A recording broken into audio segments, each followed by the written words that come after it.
Terima kasih Bapa untuk kehadiran-Mu di tengah-tengah kami. Kehadiran-Mu membuat segala-galanya menjadi baik.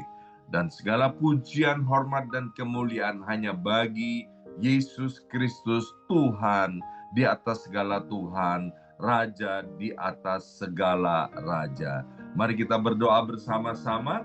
Ulangi seperti apa yang saya ucapkan. Bapa kami yang ada di dalam surga,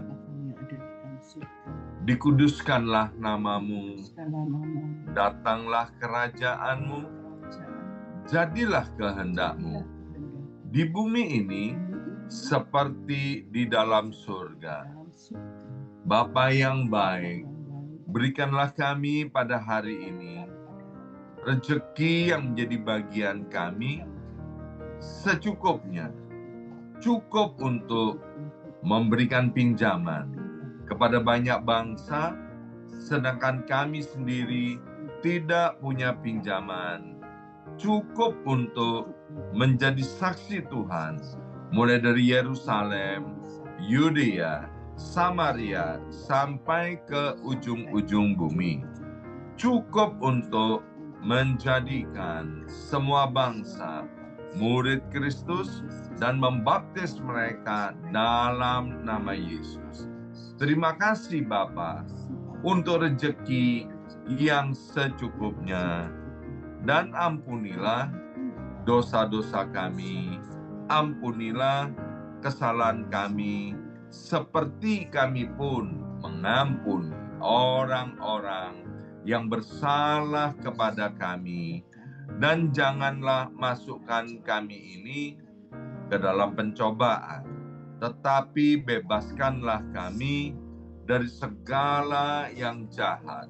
Sebab Engkaulah yang empunya kerajaan, kuasa, dan kemuliaan sampai selama-lamanya.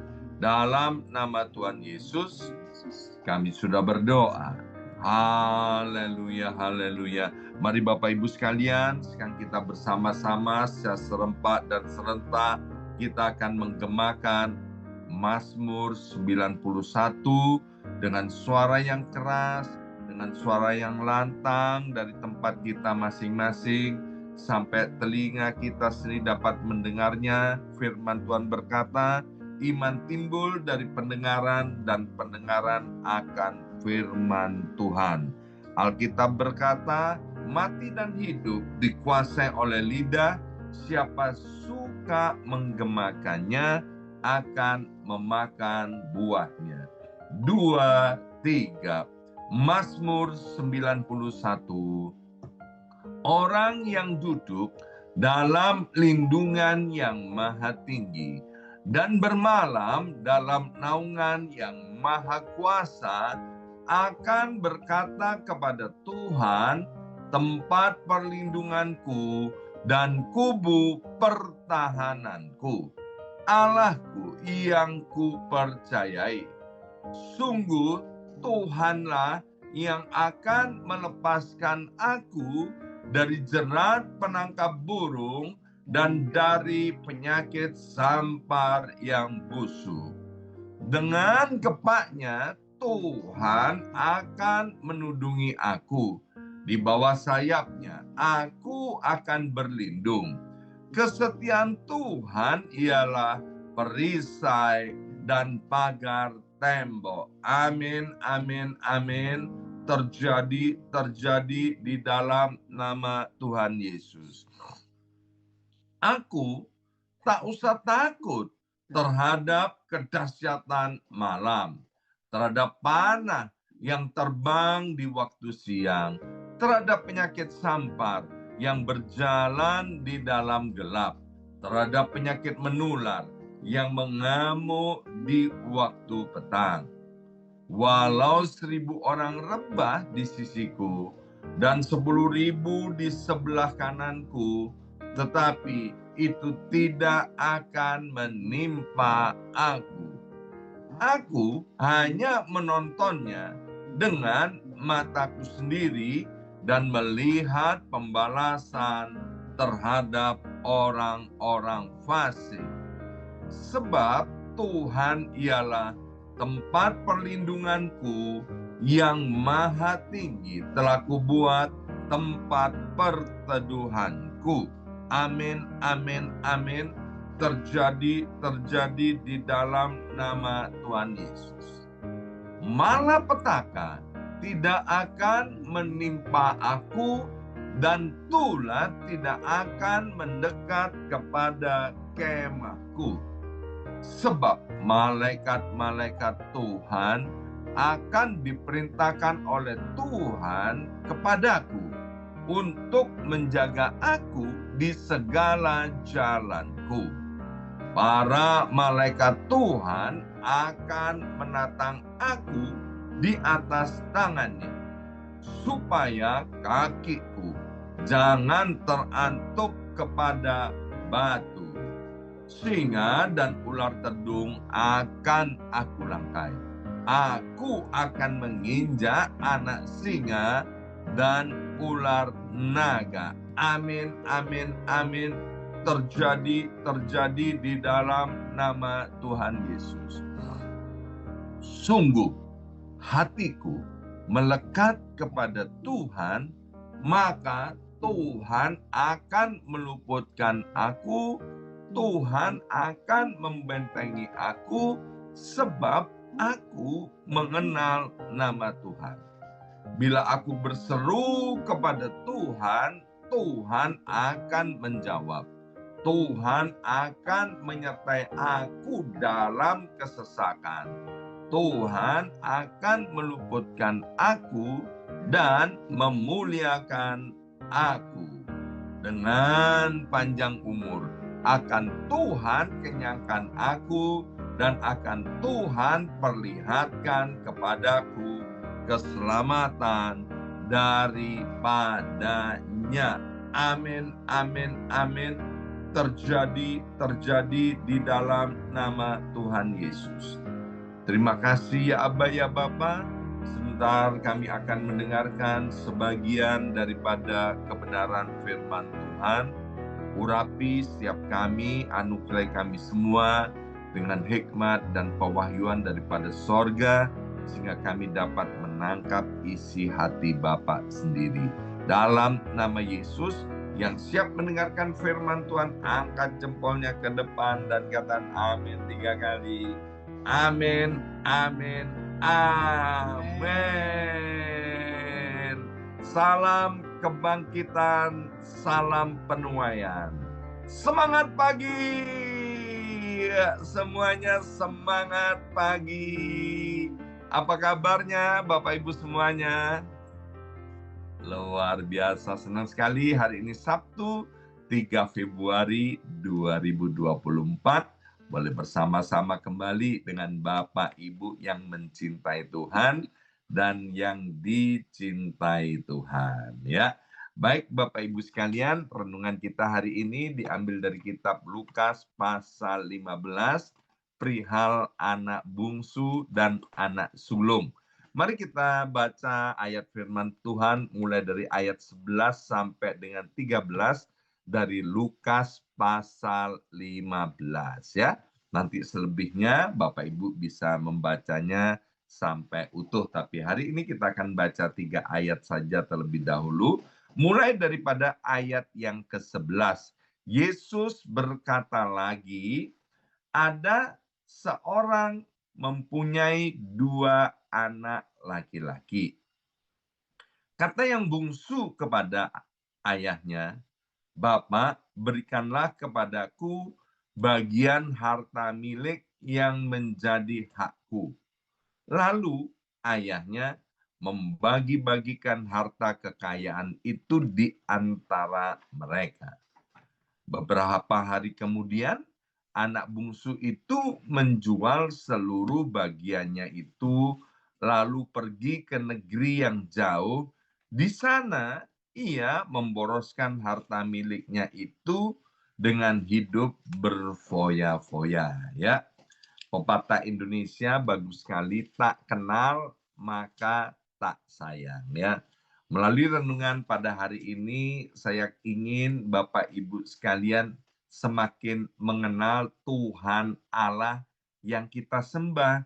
Supaya apa? Supaya kita ini makin sayang, kita ini makin mencintai Tuhan. Di dalam kitab Wahyu dikatakan, kamu telah meninggalkan kasih yang mula-mula. Maka itu ada kemudian jemaat yang suam-suam kuku, tidak panas, tidak dingin. Mengapa? Karena mereka tidak mengenal Tuhan Allah itu dengan benar dan dengan baik. Ya, Bapak Ibu sekalian, saya percaya setiap kita dimanapun kita berada, ya, baik di dalam rumah, di tempat pekerjaan, di pergaulan, di komunitas, kita ini suka pergi ke tempat-tempat di mana kita itu diterima, dicintai, dan dikasihi. Benar apa benar, Bapak Ibu sekalian, ya? Kita akan suka seperti itu. Maka itu kemudian kalau ada orang-orang yang pergi ke nightclub, pergi ke bar-bar, ya, mereka itu mengapa bisa datang ke nightclub, bisa datang ke bar-bar itu berulang kali, ya, bahkan kecanduan. Karena mereka di tempat-tempat itu mereka diterima, ya, tapi mereka diterima karena ada duitnya.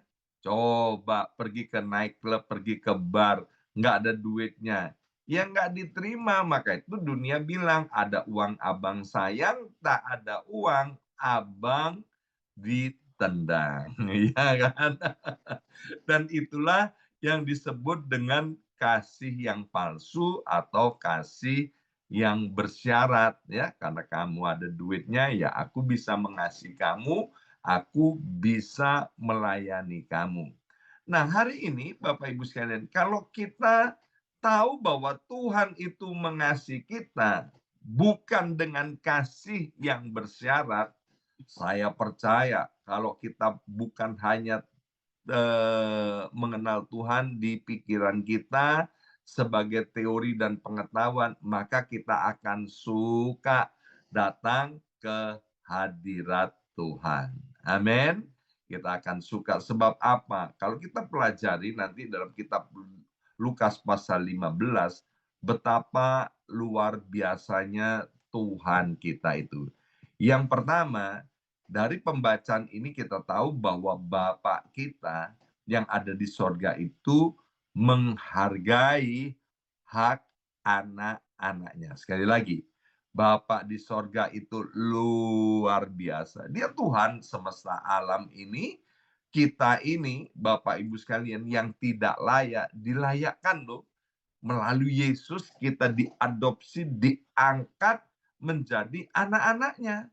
Dan kemudian waktu menjadi anak-anaknya, kita bukan dijadikan budak, Bapak Ibu sekalian, tapi benar-benar kita dihargai, diberi hak sebagai seorang anak. Kalau budak, Bapak Ibu sekalian, dia nggak punya hak. Pada zaman itu, 2000 tahun yang lalu, bahkan beberapa ribu tahun sebelum kelahiran Yesus itu, yang namanya budak hanya punya kewajiban. Dan budak itu disebut sebagai benda hidup. Bukan makhluk hidup, diperlakukan sebagai benda. Nah, kembali kepada Bapa di sorga, di dalam kitab Lukas pasal 15 ini, ya, kita itu ya sangat dihormati, dihargai oleh Tuhan, ya, bukan karena kita ini sesuatu, bukan karena kita berhasil, bukan karena warna kulit kita, bukan karena prestasi kita, tapi kita dihargai, dihormati, di apa ya, hak-hak kita diperhatikan oleh Tuhan. Bapak Ibu sekalian, itu menandakan kasih dan cintanya Tuhan, seperti ditulis oleh Alkitab, betapa tingginya, betapa dalamnya, betapa lebarnya, ya kan? Itulah kasih Tuhan. Nah, yang pertama kita belajar tadi, ketika Bapa di sorga menghargai hak anak-anaknya, ia dengan sukacita, sukarela loh, membagikan harta warisan tersebut kepada si bungsu. Coba lihat tuh kalau ada bapak dunia ya, masih sehat, masih meker-meker ya kan, masih kuat. Kemudian anaknya bilang, "Pak, aku minta warisan yang menjadi hakku." Waduh, nggak dicita untung Bapak Ibu sekalian ya. Kita akan bilang begini, anak durhaka ya. Tapi Bapak di sorga yang kita lihat di dalam Lukas pasal 15, dia tidak memaksakan anaknya untuk taat kepadanya. Sekali lagi, Bapa di sorga tidak pernah memaksa juga kepada kita untuk taat kepadanya. Tuhan waktu menciptakan manusia, dia tidak menjadikan manusia itu seperti boneka atau robot. Ya, zaman sekarang kita kan sudah lebih familiar untuk menjumpai robot-robot. Ya, robot itu ya bisa jalan sendiri. Tapi dia jalan sendiri, kenapa? Karena diprogram, Bapak Ibu sekalian. Kalau nggak diprogram, dia nggak bisa jalan. Diperintahkan ke sana sini, ya.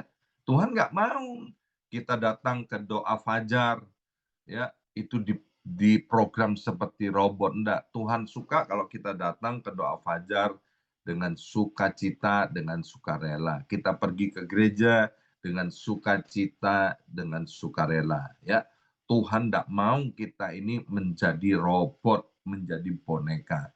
Jadi Tuhan memberikan kehendak bebas kepada kita ini, Bapak Ibu sekalian. Dan biarlah setiap kita menjadi orang-orang yang bijaksana karena kita bisa memilih yang baik dan yang penting dan yang utama. Saya sering katakan begini, kalau sesuatu kita anggap penting, sekali lagi, kalau sesuatu kita anggap penting, meskipun nggak ada waktu, meskipun nggak bisa, kita akan bisa-bisakan. Karena sesuatu itu dianggap penting. Nah, pada kesempatan ini, saya harap Bapak Ibu sekalian melihat sesuatu yang penting itu adalah Tuhan Yesus Kristus. Maka itu Yesus mengajarkan dalam Matius 6 ayat 33, carilah terlebih dahulu kerajaan Allah dan kebenarannya, maka semuanya akan ditambahkan kepadamu. Ya, kalau kita menganggap Tuhan Yesus itu penting dan nomor satu, meskipun nggak bisa, kita bisa-bisakan Bapak Ibu sekalian. Tapi kalau tidur kita anggap itu yang paling penting, ya kan? Ngapain doa fajar? Ya, kita bisa-bisakan untuk tidur. Apalagi kalau kita kepahitan sama gereja, sama Tuhan, ya kan? Meskipun bisa datang ke doa fajar, udah bangun nih, pagi-pagi doa, udah bangun, tapi sengaja memang nggak mau ikut doa fajar. Ya, ada orang ya mainan nomor satu, jalan-jalan nomor satu, ya. Meskipun nggak bisa, dibisa-bisakan. Meskipun uangnya terbatas, uangnya minta dari orang tua, dari mertua, ya. Meskipun nggak bisa, dibisa-bisakan. Yang penting harus jalan-jalan. Suatu kali ada peristiwa yang sangat konyol, Bapak Ibu sekalian, ya kan? Ada orang konseling, ya. Dia mengalami pertengkaran dengan keluarga besarnya, ya. Kenapa? Karena dia nggak punya uang, tapi dia kepingin jalan-jalan, ya. Jadi dia utang, mau utang. Dan keluarga besarnya bilang gini, "Loh kamu ini utang, kok mau buat jalan-jalan?" Iya kan? Ini kan hal yang nggak benar, ya kan? Dibela-belain loh. Utang buat jalan-jalan. Kenapa? Karena buat orang itu yang paling penting adalah jalan-jalan, ya kan? Ini orang nggak punya hikmat, Bapak Ibu sekalian. Maka itu saya harap Bapak Ibu sekalian kita melihat Tuhan Yesus itu real, Tuhan Yesus itu sungguh nyata, Tuhan Yesus itu adalah Allah yang begitu baik, dan saya harap Yesus Kristus itu dijadikan yang paling penting di dalam hidup kita, ya. Tapi kalau kita anggap Tuhan Yesus itu nggak penting, meskipun bisa, nggak bisa kan, dan akan banyak alasan untuk itu, ya. Nah, yang kedua kita belajar bahwa Tuhan itu tidak pernah memaksakan kehendaknya, ya. Jadi kehendak itu sudah diberikan kepada kita. Saya punya teman, Bapak Ibu sekalian, bapaknya itu kepingin anak lakinya itu jadi dokter. Ya pada zaman saya itu, wow, yang namanya dokter, Bapak Ibu sekalian, sungguh adalah sesuatu yang amat sangat bergengsi.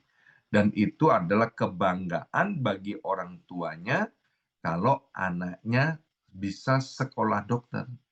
Anaknya bilang gini, "Pak, aku nggak senang, Pak.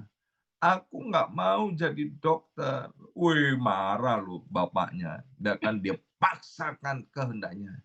Tidak bisa. Pokoknya kamu harus sekolah dokter. Ya.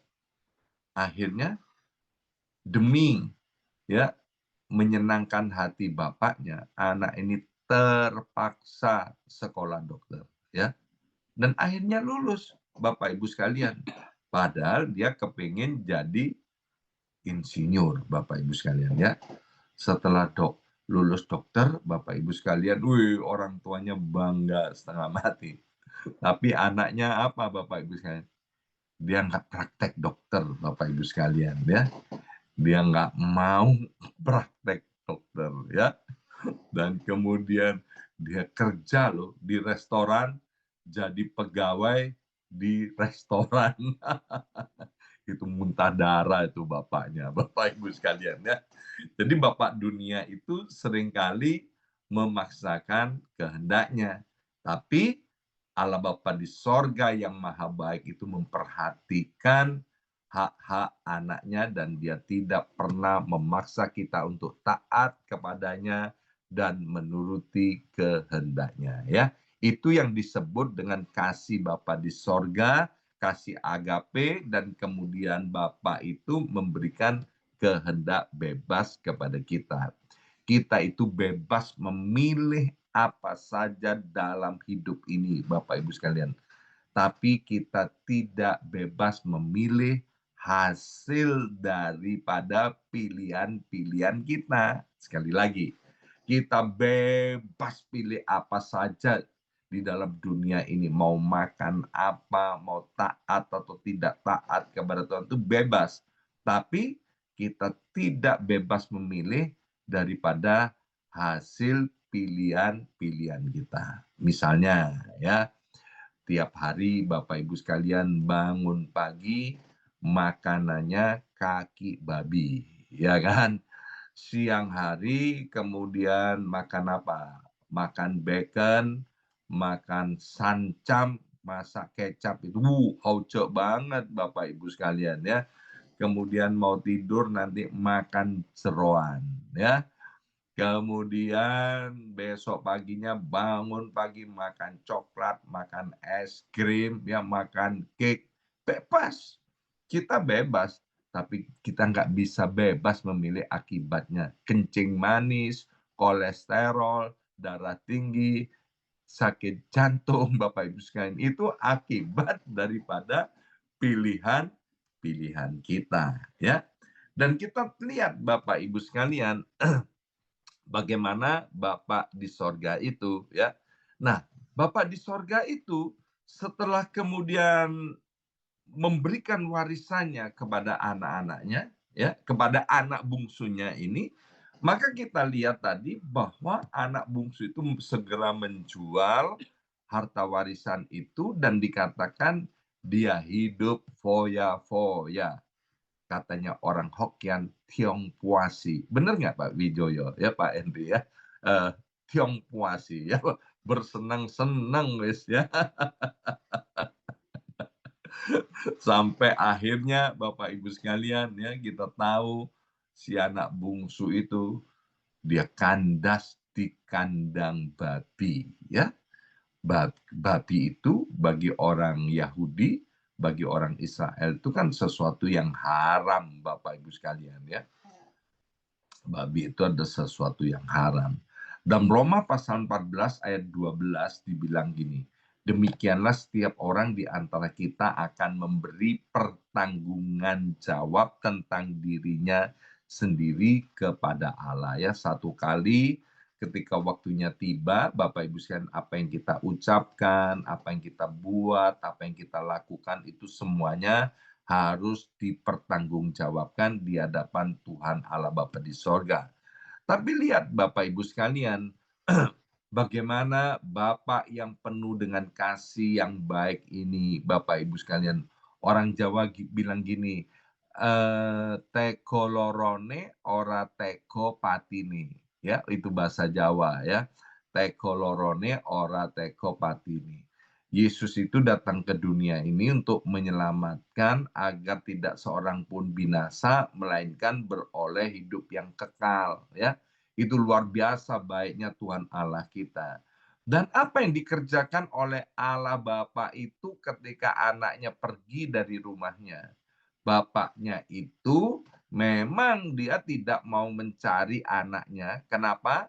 Karena anaknya sekali lagi dia bisa pilih mau kembali ke rumah bapaknya atau tidak, ya kan?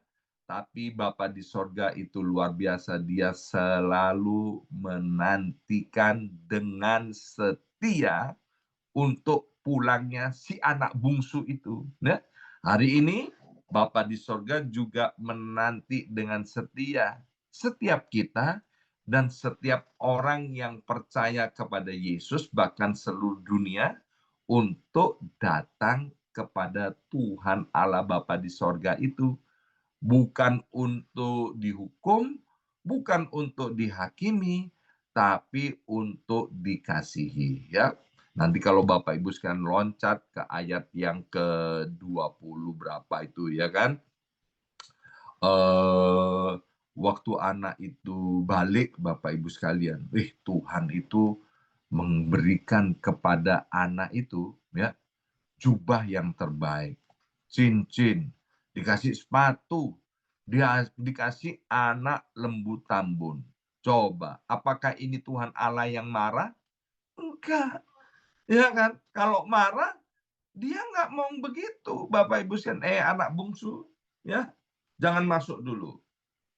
Itu ada di pavilion aja. Nanti aku lihat, ya, kamu udah berubah atau belum. Ya, Tuhan tidak seperti itu.